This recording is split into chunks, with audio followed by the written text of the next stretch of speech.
जरा सोचो, अगर तुम पूरी जिंदगी एक ही चीज को परफेक्ट करते हुए बिता दो पर उससे कमाई हो एकदम लुल। कुछ ऐसी ही कहानी है आयरन हेड की, जो एक 60 साल का आदमी है जिसका सर लोहे से भी ज्यादा मजबूत है। बचपन से ही आयरन हेड और उसके भाई बहन को उनके मास्टर ने ऐसी ही खतरनाक कुंफू ट्रेनिंग दी है। एक छोटी उम्र में ही आयरन हेड अपने सर से बिना दर्द महसूस किए ईंटें तोड़ सकता था। उसका भाई आयरन क्रॉच, जिसे हम लोहे के गहनों वाला भी कह सकते हैं, उसने लोहे के डंडे से मार मार कर अपने शरीर के नाजुक इलाकों को पत्थर जैसा बना दिया। उनकी बहन रोर अपनी चीख से लोगों की जान तक ले सकती थी। उसकी हंसी सुनकर ही लोगों के कान के पर्दे फट जाते। वो रोज कम से कम 5 ग्लास तोड़कर अपने गले की ट्रेनिंग किया करती। उन तीनों को बचपन में तो अपनी काबिलियत के लिए खूब वाहवाही मिली, लेकिन जैसे जैसे वो बूढ़े होते गए लोगों ने उनमें दिलचस्पी लेना बंद कर दिया। वो तीनों लगभग पूरी जिंदगी बेरोजगार ही रहे, जिससे अब आयरन हेड के सर पर लाखों का कर्ज हो चुका था। उसका सर लोहे की चोट तो सह सकता था, लेकिन कर्ज की नहीं। एक दिन लोन वसूलने वाले उसके घर आ धमके और घर का सारा सामान उठाकर ले गए। उनके लीडर ने आयरन हेड के पुराने सर्टिफिकेट्स देखकर एक फालतू सी चीज पर अपनी पूरी जिंदगी झोंक देने के लिए उसका मजाक उड़ाया।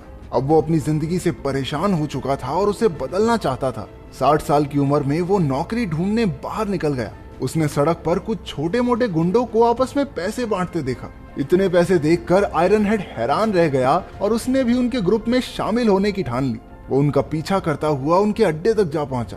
राइकर नाम का एक गुंडा उसे बाहर फेंकने ही वाला था कि उनके लीडर जाई ने उसे रोक दिया और कहा कि अंकल की बात सुन लेने दो भाई।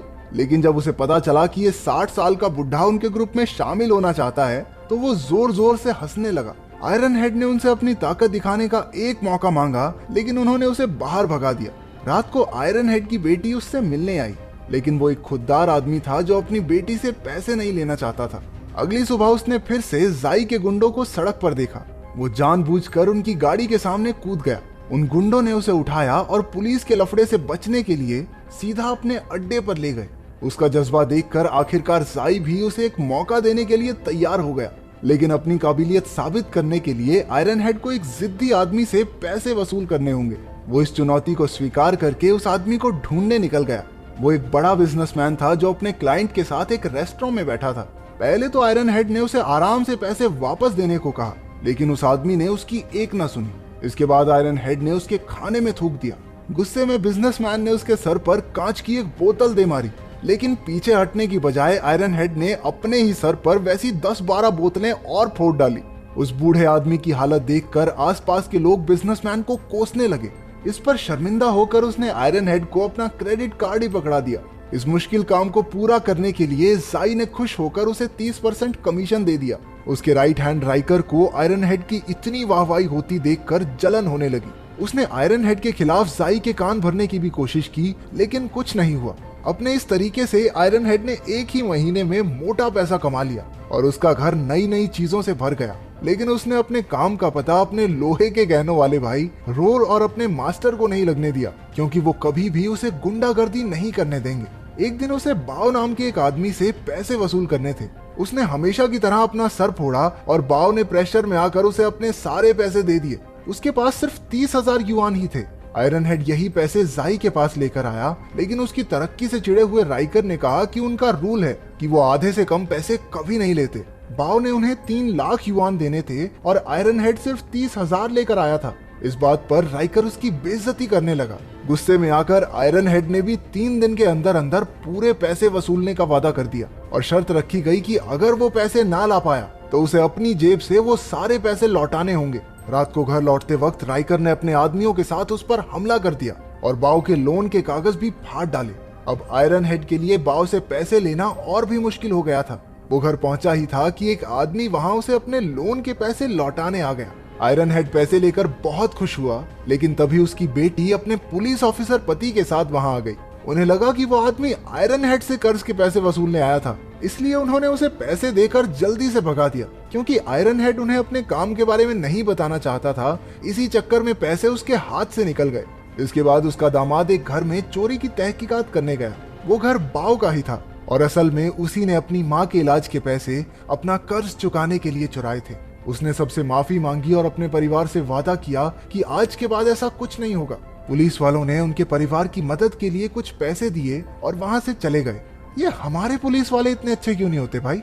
अगले दिन आयरन हेड फिर से बाव से पैसे वसूलने की कोशिश करने लगा। सड़क पर तमाशा हो गया और लोग बाव को गालियां देकर उसे पैसे वापस करने को कहने लगे। कोई रास्ता ना दिखने पर बाव ने उसी की तरह खुद को ईंट से मारना शुरू कर दिया। उसके ऐसा करने पर आयरन हेड को ही उस पर तरस आ गया और उसके सर से निकलता खून साफ करके चुपचाप वहां से चला गया। वो सोचने लगा कि वो पैसे के लिए कितना नीचे गिर चुका है। हमने देखा कि जाई और राइकर ने दूर से ही उस पर नजर रखी हुई थी। अब जाई को भी उसकी काबिलियत पर शक होने लगा था और आग में घी डालने के लिए राइकर तो वहां था ही। फिर भी जाई ने शर्त के हिसाब से 3 दिन तक रुकने का फैसला किया। शाम के समय उसका मास्टर रोर और लोहे के गहनों वाले भैया के साथ आयरन हेड के घर में घुस गया। जल्द ही उन्हें पता चल गया कि वो इतना अमीर कैसे हुआ था। उन्हें घिन आ रही थी कि आयरन हेड ने ऐसे गलत काम के लिए अपनी ट्रेनिंग का इस्तेमाल किया है। जिस गैंग के लिए वो काम करता था वो गरीबों को बहुत ज्यादा ब्याज पर पैसे देकर उनकी मजबूरी का फायदा उठाती थी। आयरन हेड अब बेहद शर्मिंदा हो चुका था। वो चाहता था कि धरती उसे जिंदा निगल ले। उसने अपने कमाए हुए सारे पैसे टेबल पर रखकर कहा कि आज के बाद ऐसा कोई काम नहीं करेगा। लेकिन जब उन्होंने देखा कि इस काम में तो अंधा पैसा है तो वो तीनों भी उसके साथ जुड़ गए। सारी उम्र लोहे का शरीर बहुत बना लिया, अब उन्हें लोहे का बैंक अकाउंट बनाना था। वसूली के वक्त मास्टर आयरन क्रॉच के गहनों को हथौड़े से पीटता, जिससे डरकर सभी कर्जदार झट से पैसे लौटा देते, क्योंकि उन्हें गोटियों पे हथौड़ा नहीं खाना था। इसी तरकीब से उन्होंने एक ही घंटे में हजारों युआन कमा लिए। लेकिन बाव अब भी बाकी था। उसने कहा कि उसके पास बिल्कुल पैसे नहीं है। लेकिन वो लोग कहने लगे कि घर तो है ना, बेच दे इसे, पर लोन के पैसे तो वापस करने पड़ेंगे। इस सब के बावजूद भी जब वो नहीं माना तो रोर ने उसके घर के बाहर पैसे लौटा रहे, पैसे दे, पैसे दे, पैसे, ऐसा कुछ बोलना शुरू कर दिया। वो 2 दिन तक बिना रुके बोलती रही और आखिरकार तंग आकर उन्होंने घर बेचने का फैसला लिया। इसके बाद हमारी वसूली टीम सारे पैसे लेकर जाई के अड्डे पर पहुंची। पैसे देखकर जाई ने राइकर की बुरी तरह बेइज्जती करके आयरन हेड को अपना खास आदमी बना लिया। अगले 1 महीने तक वो सब ऐसे ही पैसों की वसूली करते रहे। उनकी आयरन क्रॉच के गहनों पर हथौड़े पेलने वाली तरकीब जादू की तरह काम करती, जिसे देखकर सब डर के मारे पैसे लौटा देते थे। उन्होंने खूब पैसे कमाकर ऐश की जिंदगी जीनी शुरू कर दी। अब तो वो बाकी गुंडों को भी ट्रेनिंग देने लगे ताकि वो भी उनकी तरह वसूली कर सकें। आयरन हेड ने अपने बर्थडे पर शानदार पार्टी रखी। तभी जाई ने सबको बताया कि गैंग का सबसे बड़ा बॉस यान शहर में आ चुका है। उसने आयरन हेड, जाई और बाकी गुंडों को अपनी कार में बुला के आगे का प्लान बताया। प्लान ये था कि अब वो लोग कॉलेज स्टूडेंट्स को भी लोन दिया करेंगे। यान उन बच्चों की मासूमियत का फायदा उठाना चाहता था। आयरन हेड को ये आइडिया बिल्कुल भी ठीक नहीं लगा, लेकिन वो बॉस के डर से चुप रहा। अगले दिन उन्हें कॉलेज की लड़की से वसूली करने जाना था। आयरन क्रॉच के गहने टूटते देख तो वो बहुत डर गई। जब आयरन हेड ने उन गुंडों को लड़की की मजबूरी का फायदा उठाते देखा तो उसे बहुत शर्मिंदगी महसूस हुई। इस बात को अपने दिमाग से निकालने के लिए वो अपने पोते के साथ कुछ समय बिताने चला गया। उनका पूरा परिवार एक क्रूज शिप पर 1 हफ्ता मजे मार के आया। उधर गुंडे उस कॉलेज की लड़की से कहने लगे, बस राइकर भैया के साथ 1 रात गुजार लो, सारा लोन माफ। गैंग के एक मेंबर लिंग ने इसके खिलाफ आवाज उठाने की कोशिश की, लेकिन उसके बॉस ने उसे धमकाकर साइड कर दिया। उधर ट्रिप पर आयरन हेड और उसका परिवार एक बीच पर घूम रहे थे जब उन्होंने बाओ की माँ और उसकी बेटी को देखा। उनके पास अब रहने की कोई जगह नहीं थी। बच्ची ने अपने परिवार की इस हालत का जिम्मेदार आयरन हेड को बताया। इस बात पर आयरन हेड की नाती और उस लड़की में झड़प हो गई। उसके नाती ने गुस्से में भरकर एक कांच की बोतल लड़की की तरफ घुमाई, लेकिन इससे पहले कि वो बोतल उस लड़की को लगती, आयरन हेड ने अपना सर बीच में अड़ा दिया। आज पहली बार उसके सर से खून आया था। उसे समझ आया कि वो कितना बुरा काम कर रहा था। उसने यान और जाई के इस काले धंधे को छोड़ने का फैसला लिया। अगली बार उसने यान से मिलकर अपना फैसला सुना दिया। आयरन हेड उसका सबसे बेहतरीन आदमी था, लेकिन उसके जाने पर यान ने कुछ नहीं कहा। इसके बाद आयरन हेड लिंग से मिला, जिसे उसने अपने नाती का ध्यान रखने को कहा था। पता चला कि यान के आदमी उसे पीटकर उसके पोते को किडनैप करके ले गए। यान आयरन हेड से बदला लेना चाहता था।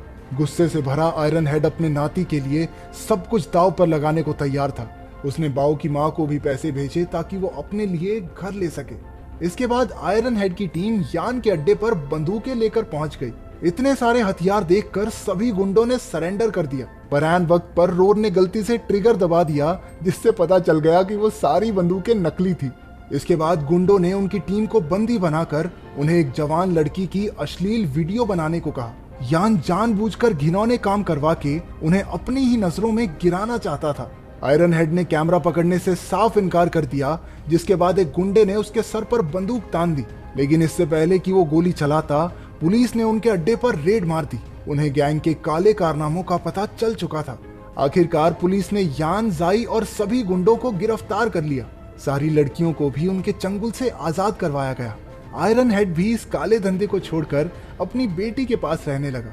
उसने आयरन क्रॉच, रोर और मास्टर के साथ मिलकर कसम खाई कि आज के बाद अपनी ताकत का गलत इस्तेमाल नहीं करेगा। तो अगर तुम्हें अपना कुछ आयरन का बनाना हो तो तुम क्या बनाओगे? कमेंट्स में जरूर बताना।